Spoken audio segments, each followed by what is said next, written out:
Hi, my name is Greg Weisman. I'm the co-creator and co-producer of the Gargoyles television series. What you're about to see is the pitch we made back in 1993-1994 to sell the show to Disney upper management, to stations all across the United States.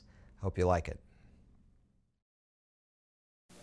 Hi, I'm Greg Weisman, Director of Series Development for Walt Disney Television Animation.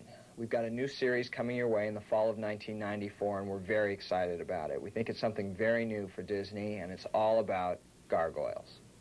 Ugly stone statues that squat on the roofs of old buildings. But 1,000 years ago, gargoyles were real living creatures. And during the day, they slept, frozen in stone. But when the sun went down, Goliath, the gargoyle master, would lead his gargoyle warriors in defense of the king's castle. And if there was no battle to be fought, he'd retreat to the library to read and learn, all the while making sure that the other gargoyles stayed out of trouble. Now, for all these efforts, Goliath received no reward, no thanks, or even kindness. In fact, the people of the castle treated all gargoyles with nothing but contempt. Still, Goliath could no more stop guarding the castle than breathing the air. It's part of a gargoyle's nature to be territorial, protective. And so, for years, he maintained his lonely vigil. Then one night, Goliath was betrayed and lured away from his post. The castle was overrun and sacked. Goliath and the surviving gargoyles were unfairly blamed, and the kingdom sorcerer laid a curse upon them and put them into a stone sleep that lasted 1,000 years. New York City, 1994. A rich and powerful man has decided there's a better place for a medieval castle than a picturesque hill in Scotland.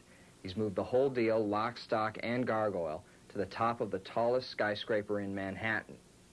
All of which means absolutely nothing to New York City police detective Elisa. She doesn't care about castles, and she doesn't believe in curses. She's hot on the trail of a major bad guy. A trail that leads her right into an ambush. Fortunately, a shadowy figure sees what's happening and decides to help. And of course, that shadowy figure is Goliath, the gargoyle.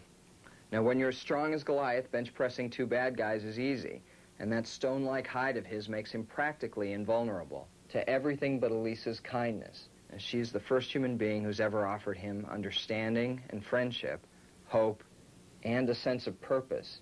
She introduces him to his new home, Manhattan, and asks for his help in protecting it against modern-day barbarians. Fortunately, our hero doesn't have to face those barbarians alone. This is Goliath's old friend Hudson, a veteran gargoyle warrior. Hudson helps out by keeping an eye on the young warriors in training. Brooklyn, Lexington, and Broadway. They pick their own names. And then there's Bronx, the angst-ridden gargoyle dog. Bronx is not a big fan of adventure. He just likes to eat a lot, sleep a lot, and make a general mess. Now, Goliath has wider interests, but it can be hard for a 7-foot-tall medieval monster to squeeze into the modern world, especially with Xanatos around. Rich, powerful, and arrogant, Xanatos bought the gargoyles' castle. Now he thinks he owns the gargoyles as well. If something rotten is happening in New York City, the odds are Xanatos is behind it. But Goliath's greatest foe is the evil gargoyle Demona. Once she and Goliath were friends, but 1,000 years ago it was her betrayal that cost him the castle. Now she's his sworn enemy, and she won't rest until she owns the night. And the night is all that matters, because the gargoyles still sleep as stone statues during the day, finding an outdoor ledge just before sunrise and striking a pose that could give you nightmares. But when the sun goes down, there are only protection against the city's dark terrors. They are the Gargoyles, joining the Disney family in 1994.